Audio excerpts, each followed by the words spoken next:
All right, we're at 15 minutes after the hour. I apologize for the short break, but I wanted to try and make sure that we could end this meeting close to on time. So we'll reconvene to begin oral public comment. I want to welcome and thank our public comment speakers for addressing the committee today. All the speakers submitted a request in advance of the meeting, and a final list of public comment speakers was determined via a lottery. For our speakers today, we have a limited public comment period, and in order to make it through all the listed speakers, it's extremely important that each speaker limits his, her, or their comments to 3 minutes. We will be displaying a timer on the screen to let you know how much time you have left. Thank you again to our speakers, and we look forward to your comments. And I apologize, I need one moment to make sure I have the public comment speaker list with me. All right. Our first speaker this morning is Lisa Randall. Hey, Dr. Lee, I don't see that she's joined yet. You might want to start with the second speaker. Thank you. We'll move to Ms. Catherine Falk. Hi, can you hear me? We can, thank you. Great. I'm Catherine Falk, a parent and vaccine advocate in Oakland, California, and thank the committee again for all your hard work, including an absolutely crazy number of meetings. I first wanted to reiterate Dr. Stanley Plotkin's January 4th written comment on the importance of the flu vaccine. In this time of epidemic Omicron COVID, it is important that people be vaccinated against influenza so that they do not need to seek medical care, which is in short supply. Moreover, influenza itself can kill and disable. There's also been a lot of talk about comorbidities lately. A person can live with a comorbidity for a long time, only to be felled by a contagious illness, whether it's COVID, flu, or pneumonia, or a combination. So I'm glad to see pneumococcal and influenza vaccines for older adults on the agenda. I'm also really excited to see RSV vaccines on the agenda. I know it's a threat to older adults and people with compromised immunity, but I also think of this blog I used to follow. Remember blogs? Called The Spores Are Multiplying. The family's first child was born prematurely with compromised lungs and died before her second birthday. In her short lifetime, she suffered many illnesses, including RSV. It is shocking to me that a virus that causes so much misery still has no vaccine, and I'm sure hoping that's about to change. On a personal note, my 15-year-old daughter came down with COVID this week. She got infected, likely at school, before we had time to get her a booster. If anyone hearing this thinks it's just a cold, still, they're going to get an earful from me. But as miserable as yesterday was, I was pleasantly surprised this morning to find that she's feeling a bit better. The vaccine didn't prevent infection, and maybe the booster would have if we'd had time, but those 2 doses she got last year do seem to be doing what they're supposed to do, prevent the worst outcome. Thank you. Thank you for your comment. We'll move on to Joan Edelstein. Good morning. I'm Joan Edelstein, professor of nursing and faculty in the School Nurse Credential Program at California State University, Sacramento. I'd like to thank the committee for its tireless efforts in expertly evaluating and transparently communicating the science behind all the committee recommendations in spite of the many professional and political challenges during this pandemic. We in public health have been concerned about a twindemic since 2020 and are now facing what is referred to as flurona. Primary prevention, as always, is critical to an effective public health strategy, and school-located vaccine clinics, for which school nurses are key partners and leaders, should be a priority for the CDC, which recommends influenza school-located vaccine clinics on its website. The National Association of City and County Local Health Officers has a wealth of information on their website. They note that private medical sectors, as well as public health clinics, have limited capacity and are often unable to vaccinate the expanded population to the degree that school-located vaccine programs are. And that's especially true in this pandemic. The advantages of doing this include an increased number of vaccinated children, improved efficiency and cost saving from a public health perspective, increased access to students who are from minority families, minority groups and are economically disadvantaged, and families who are primary language is not English, reduced absenteeism for both vaccinated and unvaccinated students, and reduced absenteeism for staff and teachers. The National Association of School Nurses notes that reaching high vaccination coverage of school-age children and their families, as outlined in Healthy People 2020 and now 2030, is an important public health objective. School nurses are in a critical position to create awareness, influence action, and provide leadership in the development of school-located vaccine programs, according to NASN. School nurses are trusted professionals within the school and community settings and can play a pivotal role in the success of these clinics, which historically have been shown to enhance vaccination rates and are one reason vaccination against polio was so effective. These statements are all supported by data. Both flu and COVID vaccines can be given in the same school clinics to students, staff, families, and the community. And the CDC should include in their recommendations that school nurses be actively included in assessment planning, policy, program development, implementation, and evaluation of both vaccine programs and mitigation efforts. Rather than continuing to ignore these traditionally female school nurse positions, the CDC should take the lead in recognizing the importance of including school nurses in vaccine campaigns and enjoin state, county, and city health departments to partner with school nurses at the county, district, and school levels to carry out this critical task of getting our public health population vaccinated. I thank you so much for the time and the opportunity to speak. Thank you for your comment. Next, we have Ms. Elizabeth Dietz. Good afternoon, committee members, and thank you for your tireless service, which I deeply appreciate. My name is Liz Dietz, and I live in San Mateo County, California. I'm speaking for myself, but I am a donor to Voices for Vaccine, which is a grassroots parent organization advocating for high vaccine uptake. I'm also involved with a very large Facebook group, Vaccine Talk, an evidence-based discussion forum that has nearly 80,000 members worldwide, and the Redwood City Women's Club with over 100 members, most over 65. I am the COVID-19 committee chair for the last group. I have anecdata on flu vaccine uptake in the Women's Club. Since I started talking about COVID via email in March 2020, more of our members reported going to get their flu vaccine in the fall of 20 and 21. Nagging works in this setting. With respect to the pneumococcal vaccine changes, I have a primary care provider who is a family medicine doctor. However, I get my flu vaccine and the Moderna booster at my local big box grocery store that has a pharmacy because it's more convenient. Walking distance as opposed to a 30-minute drive. The rub is I have to inform my primary care provider with the vaccine records from the big box store, as there's no easier way to do that. The developing pneumococcal recommendations will be of interest to both the Facebook group and my women's group. One thing that has been a consistent pattern in both Vaccine Talk and the Women's Club is how confusing they have found the messaging about vaccine recommendations. This committee has nothing to do with non-pharmaceutical interventions, so I won't go there. But that area too, government messaging has been very confusing. As the panel discussion showed, the new pneumococcal vaccine recommendations are confusing, even to experts. As the work group continues to develop recommendations, may I suggest they also consider very carefully the messaging around who should get which vaccine when. This is an area where expert advice from science communicators and public communications experts would be extremely valuable. These are two groups that have been underused since March 2020. Thank you again for all your hard work.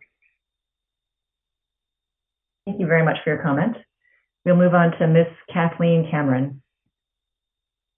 Good afternoon. My name is Kathy Cameron. I'm a pharmacist, public health professional, and senior director of the Center for Healthy Aging at the National Council on Aging, or NCOA. And I appreciate the opportunity to provide comments today on behalf of NCOA, older adults, their family members, and caregivers. NCOA is a respected national leader and trusted partner to help people age 60 plus live with health and financial security. We believe every person deserves to age well. And vaccines are a vital part of aging well. And NCOA is committed to ensuring access for older adults and caregivers using public benefits. We also provide accurate and timely information about vaccines to our constituents. We recognize and commend the tremendous workload that ACIP has taken during the past 3 years, and we thank you for your dedication. I would like to address the issue of expanding access to pneumococcal vaccinations for as many Americans as possible, building on your previous discussions today.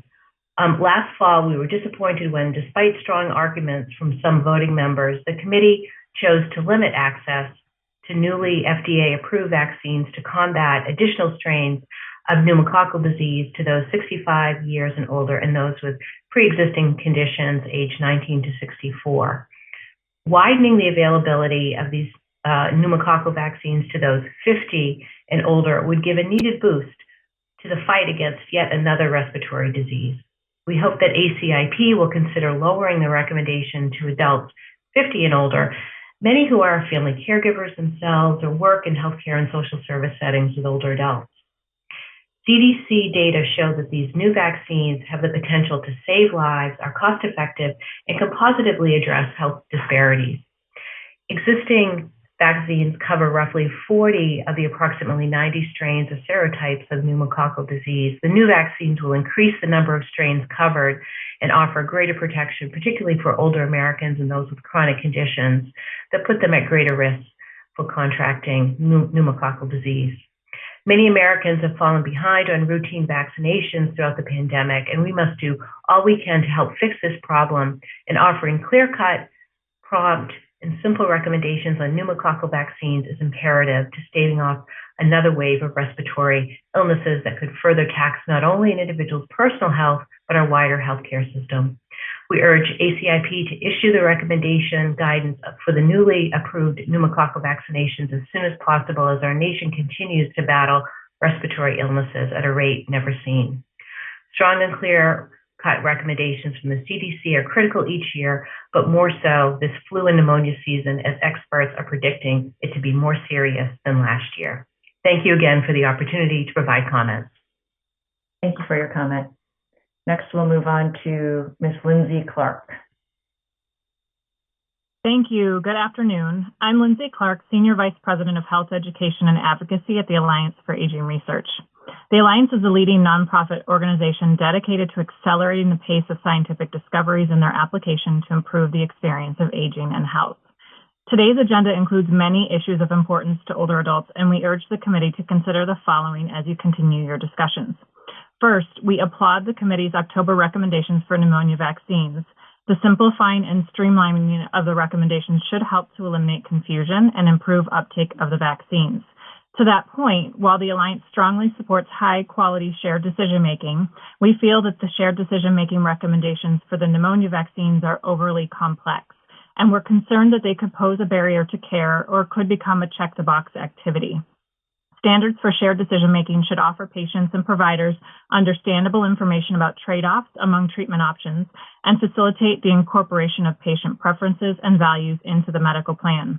Additionally, streamlined recommendations should aim to provide more definitive guidance for clinicians based on the patient's health status and access to care.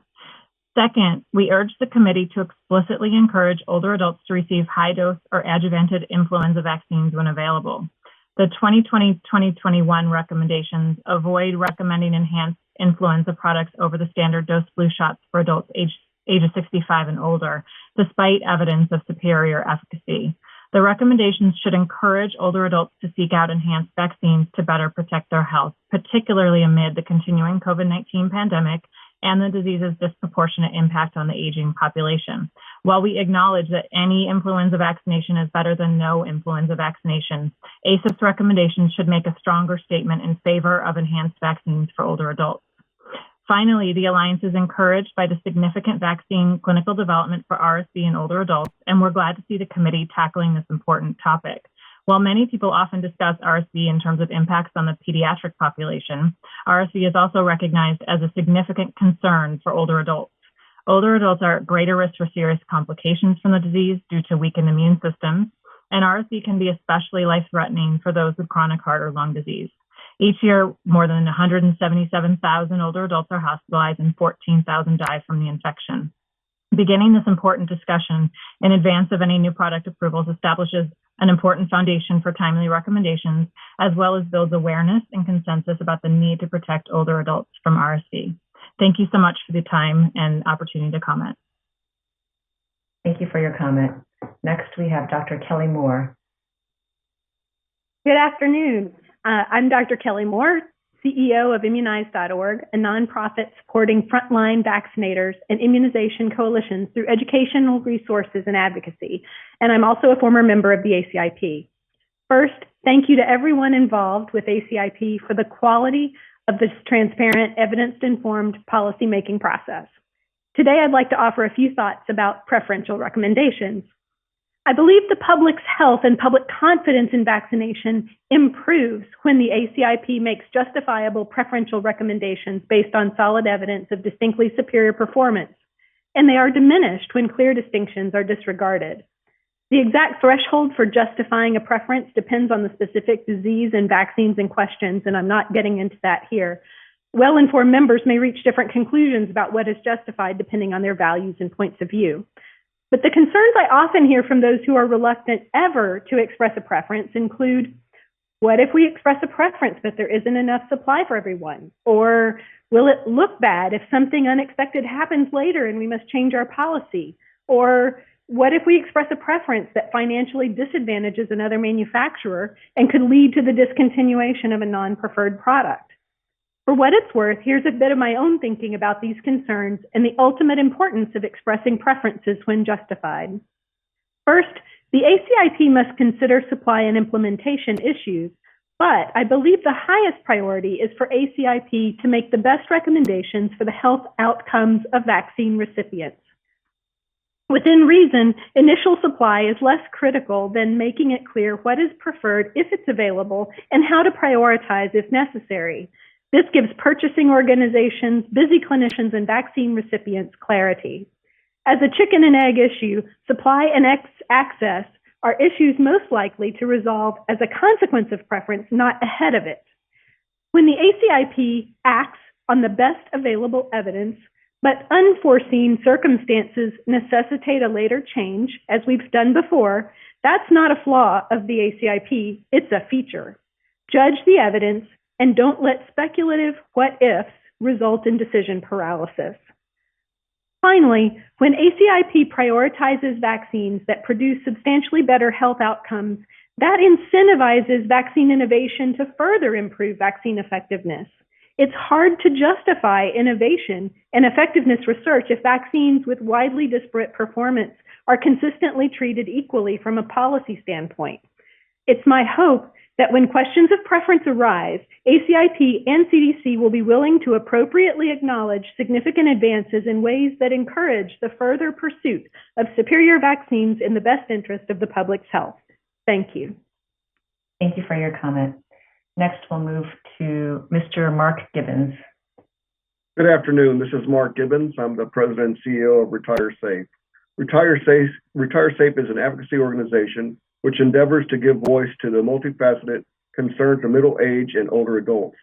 Needless to say, healthcare issues constantly top that list, particularly the last 2 years when the pandemic has dominated the conduct of all of our lives. Thanks to the spectacular work of researchers and scientists from the public and private sectors, though we are in a challenging fight, we have effective tools at hand to treat, combat, and advance prevention of COVID. We absolutely cannot step away from this effort, and we must also continue research so as to be ready for any future variants. But it is equally urgent that we continue to battle diseases that, well, before COVID were taking a huge toll on suffering and loss of lives, such as pneumonia, RSV, influenza. As of 2018, 64% of the adults 65 and older had received a pneumonia vaccine, a promising increase from only 48% in 2000. However, considering that about 1 in 20 people who contract pneumonia will die, that percentage is not nearly high enough. We also know that many Americans have fallen behind on routine vaccinations throughout the pandemic, a trend we must work to reverse. Again, thanks to the advancements in science and the commitment of this committee, older Americans and those deemed at risk will have access to powerful, new innovative vaccines to protect against pneumonia. It is our belief that broad coverage for those most vulnerable communities will have the greatest impact against this deadly disease. While we would have liked to see eligibility extended to those aged 50 and older, we urge broader access for Americans 16 to 64 with serious at-risk conditions. By offering clear, simple, and broad clinical guidance on who should receive the new pneumonia vaccines and when they should get them, Providers will be able to make better recommendations for their patients. Then more eligible Americans will be empowered to take this important step to protect their health. As we continue to face the ongoing threat of COVID-19, coupled with the flu and pneumonia season, all Americans who are eligible for the new pneumonia vaccines deserve access as soon as possible. We are grateful for this committee's ongoing efforts to protect all Americans, especially its elders. We do hope the committee will, in the future, consider lowering the recommendation to adults aged 50 and older. For our part, we will continue to educate and inform our communities on the important steps that we can take to protect themselves. Thank you for your time. Thank you for your comment. And I do not see Lisa Randall on the line. So I want to thank all of our public comment speakers today. And the committee has actually completed its business for today. Are there any objections to adjourning today's meeting? I don't see any hands raised. Dr. Wharton, are there any other additional comments? I don't believe so, Dr. Lee. Thanks very much to the committee for all the hard work today, and I appreciate your leadership in sharing the meeting, Dr. Lee. Thank you, and I also want to echo my thanks to our committee members for our second meeting of the year. We're only 2 weeks into the year, so hearing no objections, today's ACIP meeting is now adjourned. Thank you, everyone, and I'm sure we'll talk again soon.